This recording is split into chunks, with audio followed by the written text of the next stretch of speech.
But I suppose you're wondering why I brought you down here. Well, it kind of was. Let me show you. There's a special mode that's been made just for us. It's called Romance Mode. Get cozy and wait for it. Crackling fire, Really? warm air from the vents, and Sure. romantic music. No. I don't think that's going to happen, mate.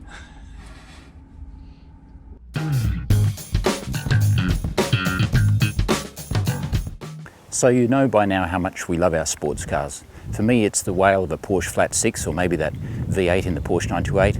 For Mark, maybe it's the Dino, or that Honda NSX we drove last week. We hope those cars are with us forever. So today we have a top-of-the-line Tesla Model 3 Performance with all the fruit. This one's got the lot. Now I know Mark is a little bit meh about the whole Tesla thing. Tesla seems to be doing its utmost to take the driving away from us and do it for us. So can this car still be an exciting car to drive? We know it goes like stink in a straight line, but can it go round corners? Can it be a sports car to rival the BMW M3? That's why we need Mark. He's about to arrive. We're going to pop him in the driver's seat. He's never been in one before, and we're going to see what he thinks of it as a proper driver's car. Righto, first time sitting in the car. Yep. Steering wheel, so use the left control there, in and out. And the seat, normal electric adjustment on the seat. Strange not having the muscle memory. You know, you're used to going for a control where you know where they are.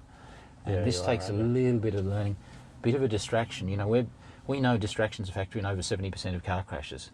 And this is probably the most distracting thing you could possibly have.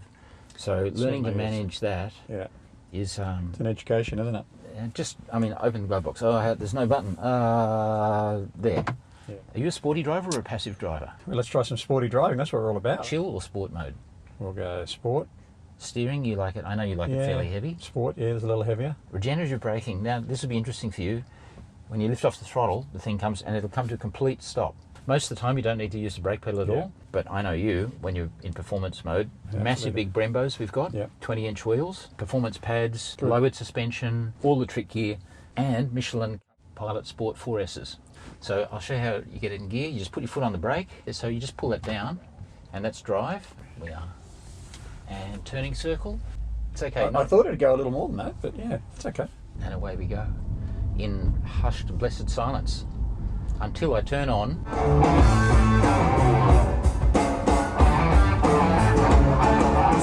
That is a killer stereo. I want to compare this car to, say, BMW M3 Competition, 2019 model. That's a $145,000 car. This car costs a princely $125,000 as it is on road, all costs registered, which is a fortune. Yeah. This is not a Camry. This is an expensive sports car, isn't it? Yeah. So I've chosen that car because the dimensions are essentially the same. Same length, same width, same height, plus or minus an inch on all of those things. All right, we were talking about the M3. This car, believe it or not, what sort of horsepower? You've got no idea yet. We haven't had a little chance to do that yet, so I really don't know. Well, I'll tell you, it's 335 kilowatts or 450 horsepower. Okay. BMW is 317 kilowatts or 422 horsepower, so similar. But the torque is the killer. This thing's got a monster of torque. Yeah, that's what they're so well known for, aren't they? 638 Newton meters. This car is a full 300 kilos heavier than your BMW M3 Competition because that weight is very central to the car, so you've got a low polar moment of inertia. And it's one of the things that I think contributes to the handling of the car. Certainly the centre of gravity is so low. 0 to 100, this car, 3.4 they claim. The BMW, 3.9. It's got 7-speed dual clutch gearbox. It's got a shift through. This car, 1 gear. Yeah, that's right. Your first chance to experience what it's like. what a Tesla actually handles like on a nice windy piece of road. Has anyone ever done that with a Tesla before? There's plenty of road tests. Oh, okay. Our friends at Throttle House road tested this against the M2 Competition and the Audi RS3 on the track. Right. And they found this car was faster than the RS3 and a poof-length slower than the M2 Competition on a track test. It certainly handles well, doesn't it? And you can feel that really low centre of gravity, can't you? The steering feels great. I really love the way the steering feels. You're almost a convert. That's a lot better than I thought it would be. It inherently has a good suspension design, as this car does. Proper dampers, aluminium, double wishbone, and the way it grips through the corner is really quite impressive. In the way it accelerates and that level of torque, it reminds me of a Porsche Turbo. That feeling you get that it wants to keep on going, and you're just going to run out of road before you run out of car. That's actually... And the Tesla spotted the cyclists.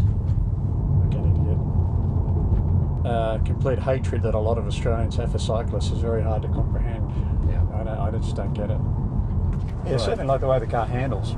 It handles way better than I thought it would. And I expected it to be reasonably good, but it's actually exceeded my expectations there. Hairpin through here, not a lot of lock on the wheel. I like that. I haven't had to turn that steering wheel a whole lot to get around that corner.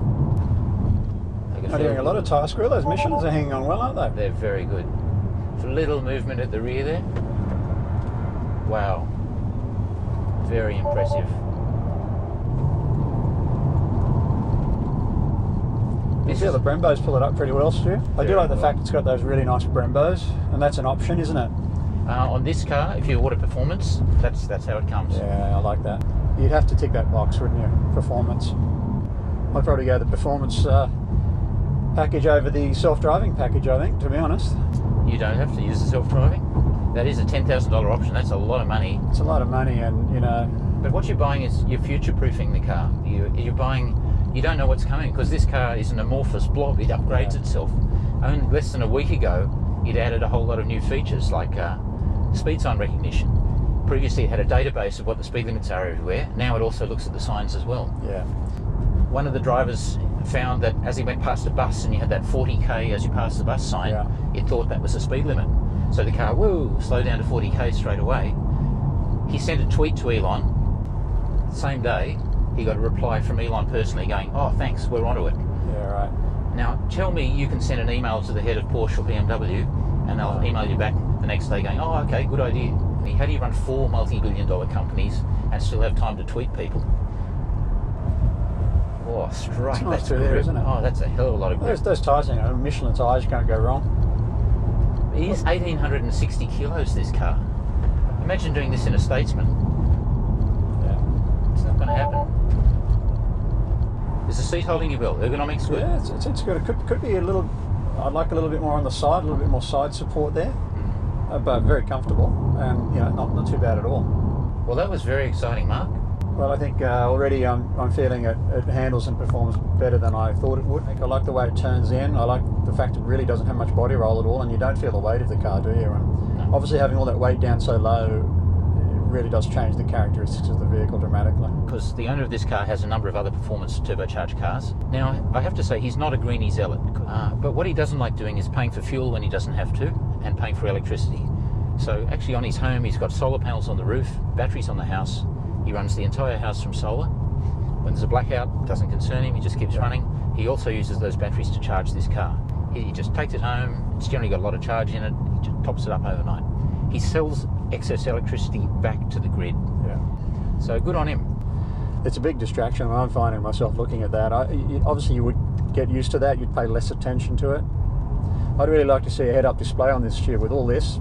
I'd like to see my speed up here and some navigation coming up here on the windscreen like a lot of other cars have. That's not close enough for you? Not really, no. Ultimately, your eyes are off the road, even looking there. This one, they've intentionally kept it very austere, Scandinavian minimalism, but it's a very thin timber veneer. Well, if it's timber, I like it. It's like an Ingmar Bergman very film. Scandi, isn't it? Yeah. So, unlike the other Teslas, if you want to go fast, you don't have to go ludicrous mode and warm it up and are you sure and I want my mummy and all that kind of thing. Push the pedal, and it goes. Straight to 100 and then back to 0. Let's go. Ready? When I snap my fingers, you ready? And...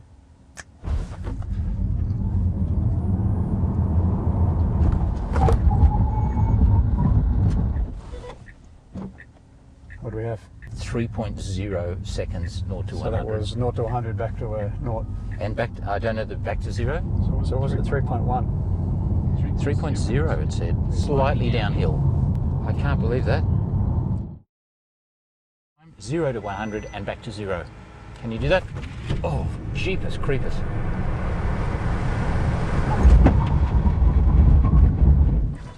Oh, 3.2 seconds. 3.2. The book says 3.4 and that was uphill. Yeah. So I've got a track mode set up called for Mark. You can change the handling balance, front to rear, the drive, Yep. and stability, how much stability control you want to cut in. like so.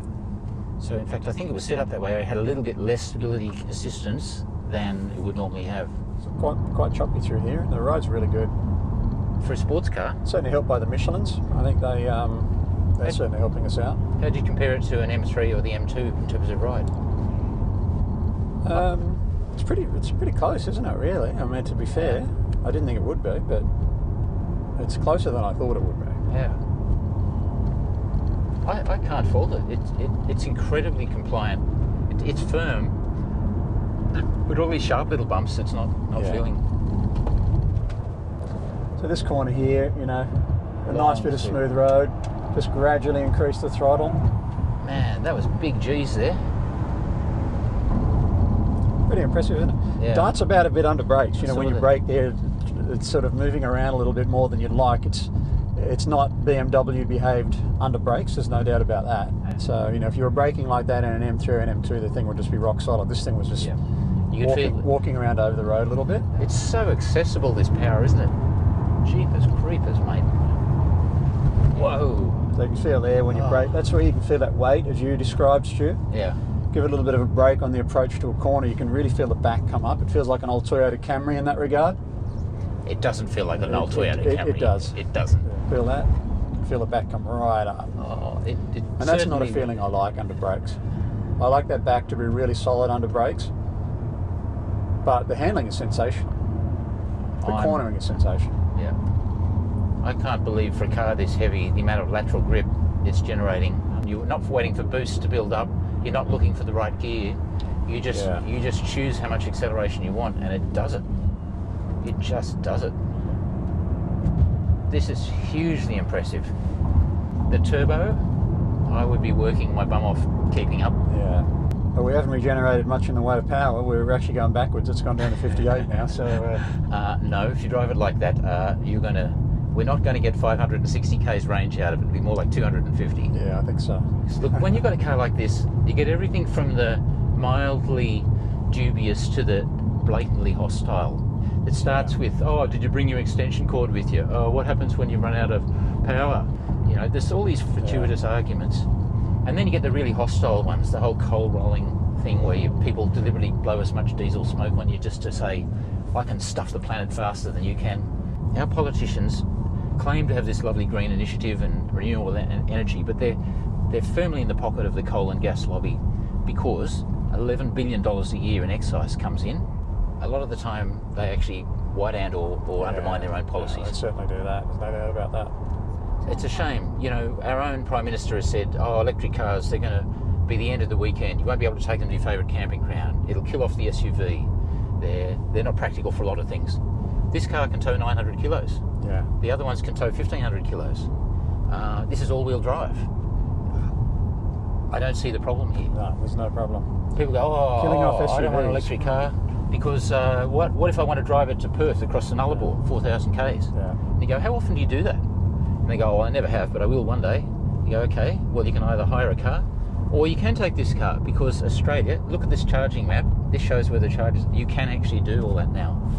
Everywhere we'd want to go is very well serviced for chargers. As a person who enjoys driving a car, do I enjoy driving this car? Yep, it's a lot of fun. I mean, I love the theatre of my car engines. The turbo on boost, kaboom.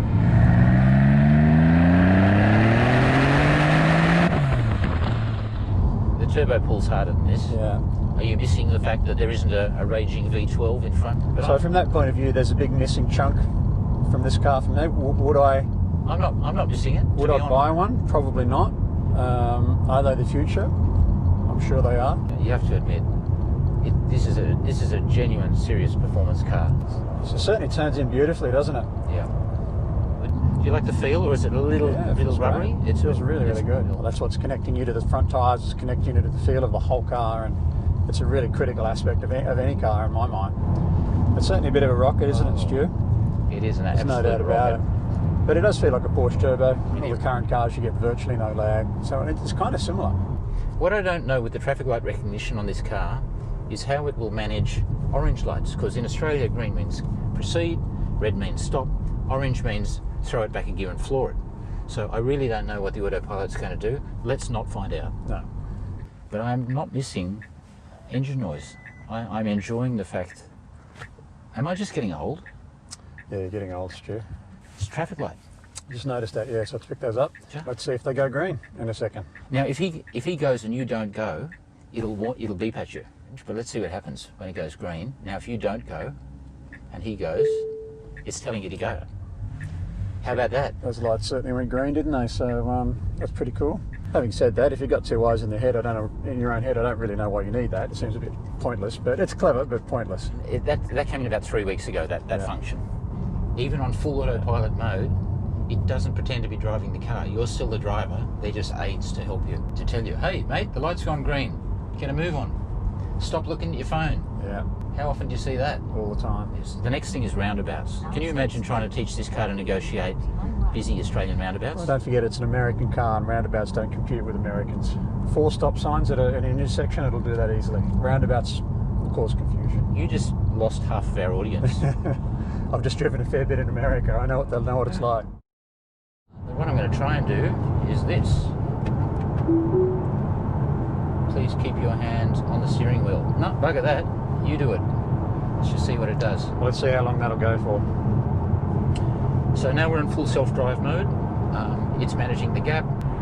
Kept it very centered in the lane there. Does a better job than I do. You know, it's ironical because you normally drive the cars, and the viewers have never seen me drive a car. There you go. And you're not driving, you're still not driving. Now, it's still a little disconcerting. It's creeping me out a little bit. Are you feeling creeped out? No, I've done a bit of this before with some other manufacturers. Just a really nice smooth arc. So it's reading the lines well. And as you know, all this stuff really is totally dependent on how good the lane markings are on the road. The thing is, I did say 110, which is the speed limit, and okay, now it's saying grab the wheel. And I went, okay. Unavailable for the rest of the drive. Okay. You've been playing up, Stu. You've been a naughty boy. Toby told me, hands on the wheel. I didn't do it. We can't do that. Because I didn't do what I was told. That's right. And grab the wheel. It's going. Yeah, just Ouch, Toby. no more. Toby says no more. constantly- You've been playing with the gadgets too much. Oh, there you go. Look, that's going to worry a lot of people because this car is full of surveillance stuff. It's got 8 cameras outside and 1 here. There's a tiny little camera here which is not activated yet. The camera here is for future versions for the robo-taxi, where they're going to have these fully self-driving. Now, if you think my driving's going to creep you out, imagine how that's going to creep you out. So even though I'm not steering, the car is steering itself, but you can feel there it just doesn't quite take as nice a line through the corner as I'd like. It reckons that it'll auto drive up here. I know, it said no. Try again. Okay, let go. See what it does. Well, I'm not going to let go completely. That's where it is not that great.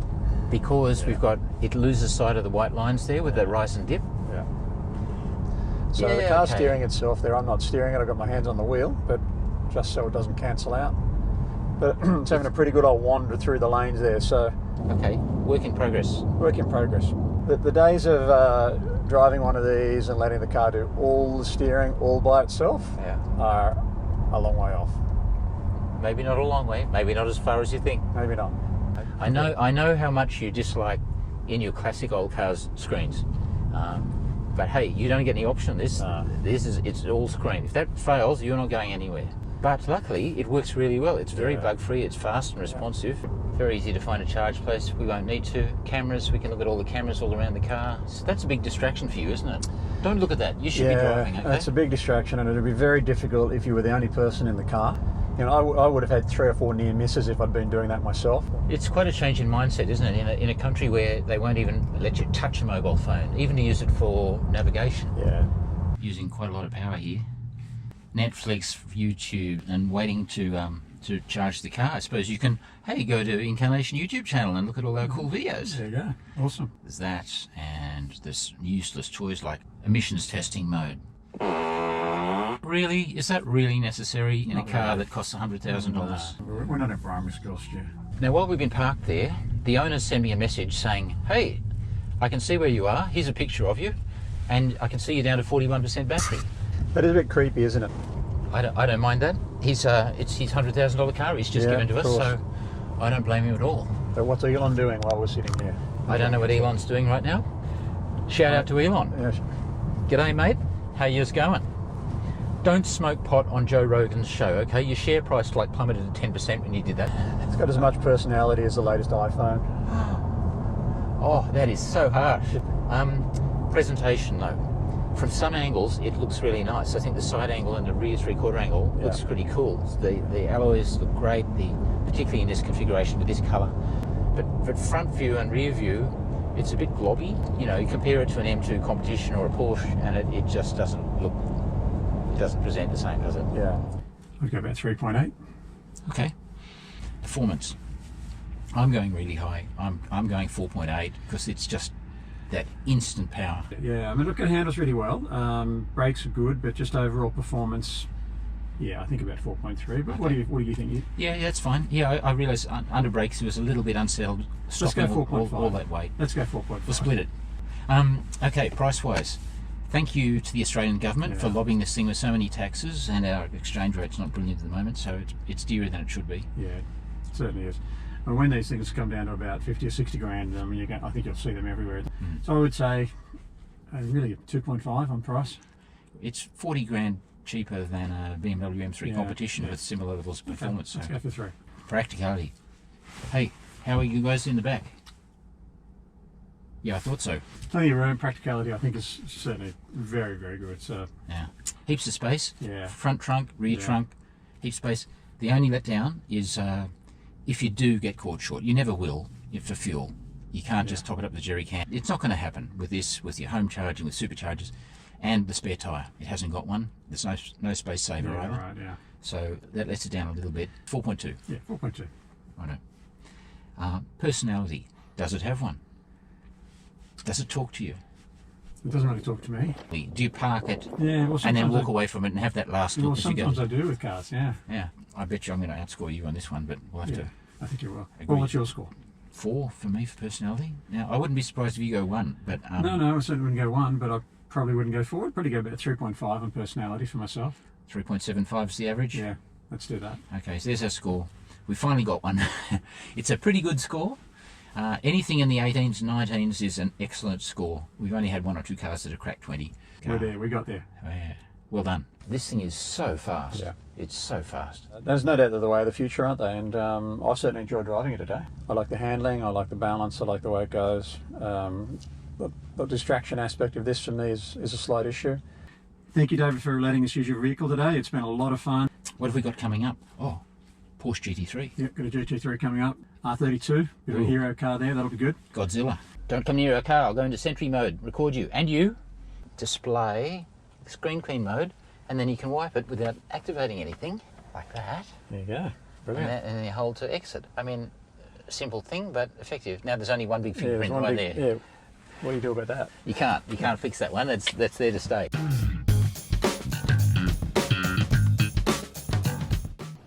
Oh hey, you made it right through to the end of the video. Congratulations. Thank you for watching. If you like what you see, please share it with your motoring friends. And above all, click the little subscribe thing down here so you can see the latest videos when we bring them out, hopefully each week. I look forward to seeing you soon.